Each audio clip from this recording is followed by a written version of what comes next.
Vous devez savoir que les émotions de notre enfant ne demandent pas à être réprimées, ignorées ou punies. Non, les émotions n'ont pas besoin d'être contrôlées. Elles ont besoin d'être validées et accompagnées. Et dans cette vidéo, je vous explique comment faire.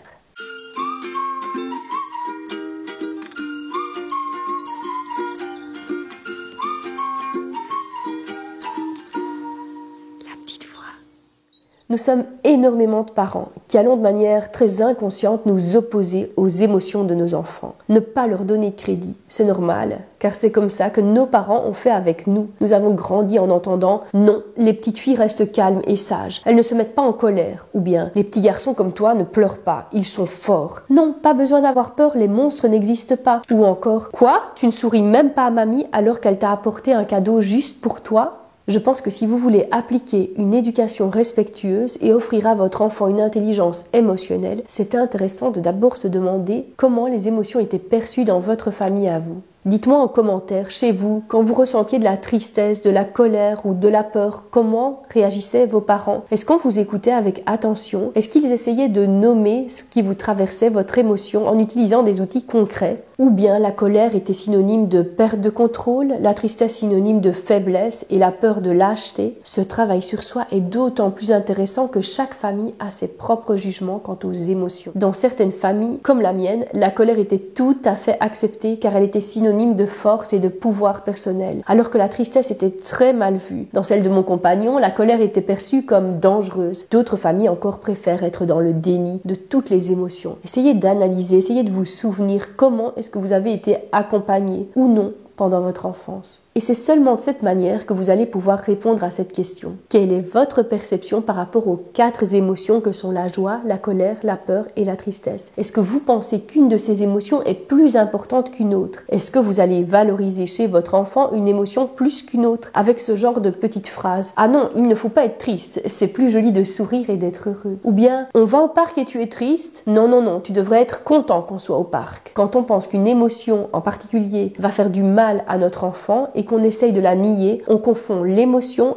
et le comportement qui est lié. Je vous donne ici 4 réactions classiques et vous me dites en commentaire celles que vos parents ont eu tendance à utiliser avec vous. Et après, je vous explique comment mieux accompagner nos enfants vers plus d'intelligence émotionnelle. La première réponse que l'on a tendance à donner, c'est une réponse rationnelle. On va ressentir le besoin de donner des explications sur ce qui vient de se passer. Ah oui, tu as eu mal, car tu es tombé, mais tu avais quand même bien vu qu'il y avait une marche juste là. Pourquoi est-ce que tu n'as pas levé le pied? Ah, tu es en colère qu'on quitte le parc, mais tu te doutais qu'on n'allait quand même pas rester ici toute la soirée non plus. Une autre réponse assez fréquente, c'est la punition. Si tu pleures, tu vas dans ta chambre. Si tu continues comme ça, tu n'auras pas de dessert ce soir. Il existe une réponse où l'on va complètement ignorer le monde émotionnel de notre enfant. On a cette idée qu'ignorer l'émotion de notre enfant va permettre de l'éduquer, de le discipliner. Quand notre enfant va pleurer et qu'il restera seul ou qu'il va se mettre en colère et qu'on ne se retournera même pas pour le regarder, ça n'aboutira qu'à une situation, celle d'un enfant qui ne sait pas quoi faire avec ses émotions, qui se sent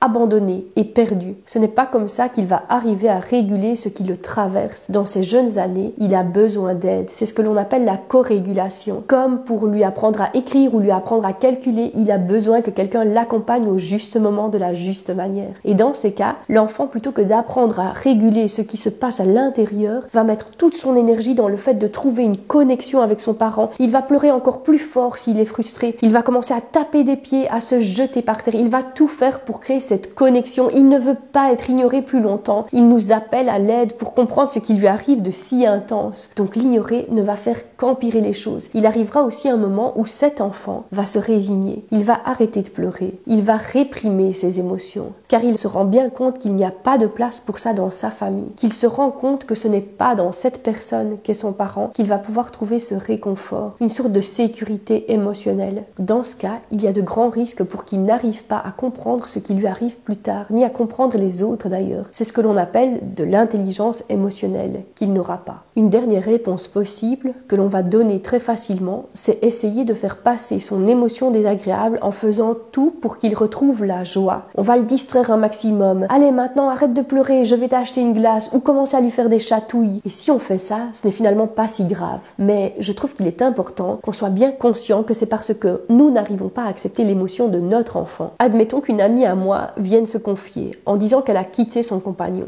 et qu'elle se sent super mal, et que je lui dise « Allez, arrête de penser à ça, allez viens, on va boire un verre ». On essaye de faire en sorte que l'émotion disparaisse immédiatement, mais on est bien conscient qu'au fond, ça ne marchera pas. Et que si durant le moment de la glace ou le moment du verre, ils arrivent à penser à autre chose, il y a de grandes chances pour qu'une fois que ce moment soit passé, l'émotion désagréable ressurgisse. Parce qu'ils n'ont pas été entendus, ils n'ont pas été écoutés dans ce qu'ils vivaient, dans ce qu'ils traversaient. En sachant tout ça, comment apprendre à accompagner nos enfants, leur apprendre à cultiver cette intelligence émotionnelle dont je vous parle, renforcer ce pouvoir intérieur et les réconforter dans ce qu'ils traversent. Premièrement, on va reconnaître que toutes les émotions que l'on peut traverser en tant qu'être humain sont valides et importantes. Importantes car elles viennent parler de nous, de nos besoins, de nos valeurs. Et donc, tout comme votre petit garçon de 2 ans va crier de joie, courir et chanter, il va aussi de manière tout aussi naturelle, spontanée et juste pour lui, pouvoir se sentir frustré ou apeuré. Et tout est ok en soi. C'est nous qui allons poser un jugement sur ce qui se passe ou ne pas en porter. Et c'est là qu'est notre plus grand travail. À la place de juger ce qu'il arrive, on va valider l'émotion. Je vous explique les différentes façons de valider une émotion. Attention, ici je ne dis pas qu'on va valider le fait que notre enfant se tape la tête contre le sol quand il est en colère. Il est important de distinguer le comportement, le fait qu'il se tape la tête contre le sol, et l'émotion qui est la colère. La colère, elle est légitime, elle est saine, car elle vient répondre à ce que notre enfant considère être une injustice. Sa tristesse, elle est légitime, car elle vient lui indiquer qu'il a l'impression d'avoir perdu quelque chose. C'est son mode d'expression que l'on va tenter de diriger. Quand l'émotion déborde, elle déconnecte complètement la réflexion, et on est dans quelque chose de très instinctif. Notre enfant peut être traversé par toutes les émotions, qu'elles soient agréables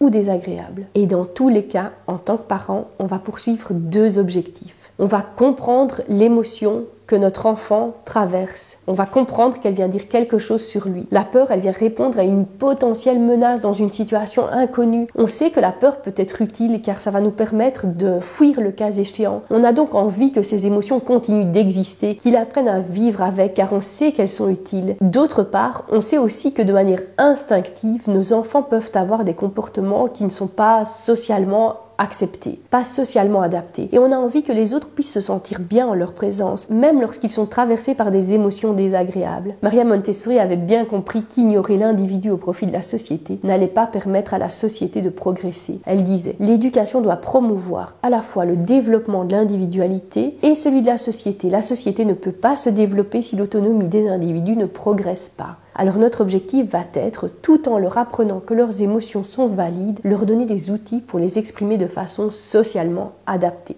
J'insiste encore sur la distinction à faire entre l'émotion et le comportement. On dit que toutes les émotions sont acceptables, mais les actions ne le sont pas. Dans une éducation bienveillante, lorsque votre enfant vous frappe car il est en colère, on va stopper ce comportement qui n'est pas adapté socialement. Et en même temps, en tant qu'adulte, on comprend qu'il y a quelque chose derrière ce comportement, que notre enfant veut nous dire quelque chose qu'il n'arrive pas encore à exprimer rationnellement avec des mots.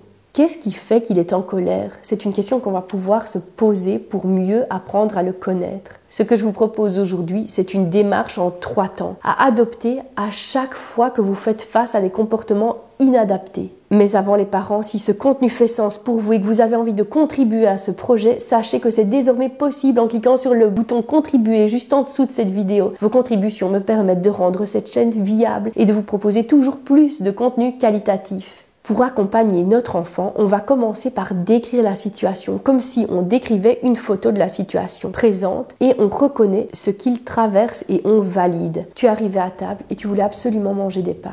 Et tu as vu que ce soir, on mangeait du riz. Ou bien, tu voulais jouer avec ta sœur à ce jeu. Et quand tu lui as demandé, elle t'a dit qu'elle ne voulait pas. Ou encore, quand on entre dans la salle de fête pour l'anniversaire de sa cousine, tu n'as pas envie de quitter mes bras. Tu n'as pas envie d'aller jouer avec les autres enfants. Ensuite, on va décrire l'émotion que notre enfant traverse. Et ça t'a mis en colère. Ton visage me dit que tu es frustré de ne pas avoir de pâtes. Je remarque que tu es vraiment contrarié de la situation. Et le fait qu'elle te dise non, ça t'a rendu triste. Tu es tellement déçu de recevoir cette réponse. Tu as peur de voir tant de gens inconnus autour de toi. Tu te sens en insécurité face à cette foule. Si on hésite entre deux sentiments, on peut les dire tous les deux. Ça permettra d'enrichir le vocabulaire émotionnel de notre enfant. Dans cette vidéo, je vous explique tous les outils que j'ai mis à disposition de mes enfants pour qu'ils puissent être capables de faire ce cheminement en toute autonomie. Ma fille a aujourd'hui 3 ans et je suis puissamment en admiration face à son intelligence émotionnelle. Et je suis convaincue que c'est grâce aux outils qu'on a mis en place à la maison depuis qu'elle a 18 mois. L'intelligence émotionnelle fait partie des 8 formes d'intelligence. Donc 1, on décrit la situation comme si on la voyait en photo. 2, on décrit l'émotion. Et 3, on valide en utilisant 3 parce que tu n'aimes pas le riz, parce que ça fait 3 jours que tu rêves de manger des pâtes, parce que je t'avais promis qu'on mangerait des pâtes cette semaine et que tu pensais que ça serait aujourd'hui, parce que tu avais tellement envie de jouer avec elle, parce que d'habitude elle répond toujours qu'elle est d'accord, et parce que c'est un nouveau jeu auquel tu te réjouissais de jouer, parce que tu n'as pas l'habitude d'être confronté à tant de monde, parce qu'il y a beaucoup de bruit, parce que tu préfères rester dans un environnement connu et sécuritaire pour toi. Je vous dis 3, mais ça peut être 4 ou ça peut même être seulement 1. L'idée est de valider un maximum ce qu'il vit. On va remplacer le « c'est pas grave » par un « c'est ok ».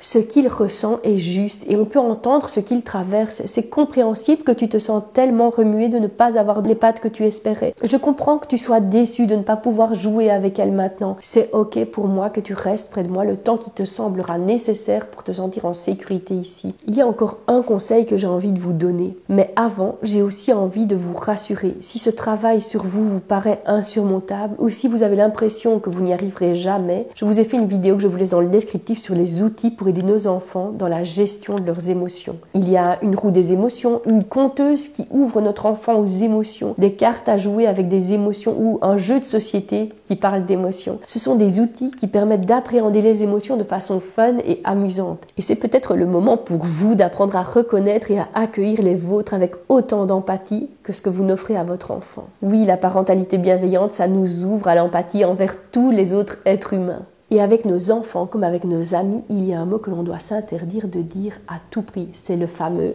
« mais ».